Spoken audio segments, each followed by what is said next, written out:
স্মরণকালের ভয়াবহ ভূমিকম্পের সাক্ষী হল বাংলাদেশ। একদিনের ব্যবধানে কেঁপেছে দেশের কিছু অঞ্চল। আগামীতে আরও তীব্র কম্পন হতে পারে এমন শঙ্কার কথা বলছেন বিশেষজ্ঞরা।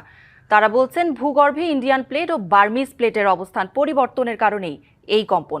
সংযোগস্থল নরসিংদীতে ৮.২ থেকে ৯ মাত্রার শক্তি জমা হয়ে আছে। এর ক্ষুদ্র একটি অংশ খোলায় ৫.৭ মাত্রার ভূমিকম্প। শুক্রবারের ভূমিকম্পের কারণে আগামীতে আরও শক্তি বের হয়ে আসতে পারে। শুক্রবার ছুটির দিনে সকালে বাংলাদেশ কেঁপে ওঠে স্মরণকালের ভয়াবহ ভূমিকম্পে। ৫.৭ মাত্রার এই কম্পনে এ পর্যন্ত প্রাণ গেছে বেশ কয়েকজনের, আহত কয়েকশো। নরসিংদীর মাধবদী উপজেলার মাটির প্রায় ১০ কিলোমিটার গভীরে এই কম্পনের উৎপত্তি। এরপর শনিবার আরও দুদফা কম্পনের উৎপত্তিস্থল নরসিংদী। ভূগর্ভে ইন্ডিয়ান প্লেট ও বার্মিজ প্লেটের অবস্থান পরিবর্তনের কারণেই এমন কম্পন, এমন মত বিশেষজ্ঞদের। আগামীতে এই কম্পন আরও তীব্র হতে পারে এমন শঙ্কা তাদের। তারা বলছেন পৃথিবীর ভূপৃষ্ঠ কয়েকটি টেকটনিক প্লেটে বিভক্ত হয়ে ভাসছে।